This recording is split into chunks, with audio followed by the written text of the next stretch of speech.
Welcome back, my fellow geeks. And if you saw the title of this video, you know it's a new comic book spotlight video. I haven't done one since that first one a while ago. I don't know why, it's just, life. I have a family, I have kids, and I have a whole bunch of other stuff going on. It is some unboxing videos, and there's always more of those coming along. But I wanted to make this comic book thing a regular series. So, covering today is Punisher the Platoon. This is a cool series. It's a Marvel series, obviously, but it's from their Max Comics division, which when I go to buy these books at the store, they have the little 18+ tag on them because they're mature comics. They're not censored with the language and stuff like that, and it gives you a new insight into the Punisher's history. This takes place in Vietnam before he was, the man he is today, with his family murdered and stuff like this. This is, the building of the Punisher character and his mentality. Because Vietnam was, supposedly a scary place. It was not a pleasant time for a lot of these soldiers, and more power to anybody who's serving now or has served in the past. I definitely respect you, because obviously I didn't do that, or I'm not doing that. But so this is issue 1 of Punisher Platoon, and it's a 6-parter.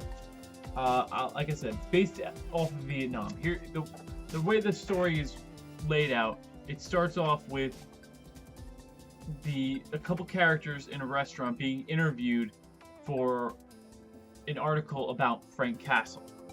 It's a guy who's wrote stuff before about him, and he wants to know more. And these people being interviewed were in the platoon he was running, because in Vietnam he was a Lieutenant Castle, and so these are some people that were under his command, and they have stories to tell. And it also reflects both sides of the war, because the journalist also interviewed a Vietnamese soldier who was on the opposite side of the war, and so they got a different retrospective of what was going on with the American side and what was going on with the Vietnamese side. And it's really cool the way it's laid out. There's some great artwork. You see, this is number 1. I'll show you all the covers of all 6. Not too much different in all the cover art, but every one of them's got the Punisher logo, Punisher skull over here on this side, and then something more like from the war era times in the other. And it's a pretty cool series. Like, it's only a 6-parter, and I highly recommend it. It was a good read. It was very enjoyable. I like history stuff, so this gives you a kind of fictional history, because it's based off of a real war, but with fictional characters that we've known throughout the Marvel Universe. So I would highly recommend taking a look at it. The art's great. It's Ennis Parlov and Belair are the ones responsible for this book. Don't ask me which one's which, but that young lady in the background, that is pretty much his mortal enemy throughout this series. You gotta read it to find out why. But like I said, good reads, highly recommended, and not much else you can say about it. It's a Punisher book, so as you can see there, he's got some red on him. I've never read too many Punisher books, but I saw this recommended by some other folks on YouTube, and I decided to give it a shot, and I really enjoyed it. Every month I look forward to picking up my next issue of Punisher the Platoon, and based on how it ended and the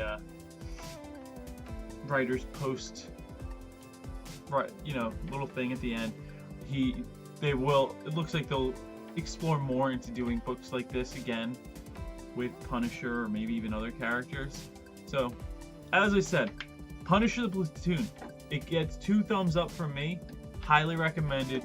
If you got a chance, go visit your local comic book store, do it online through one of those subscription websites, Comixology or Marvel Unlimited, and read this series. And it was enjoyable, and I highly recommend it. So, hope you guys enjoyed this. If you have any suggestions of other books maybe I should read that I might enjoy, or things I might have already read, I told you I've got a whole bunch of different Marvel things.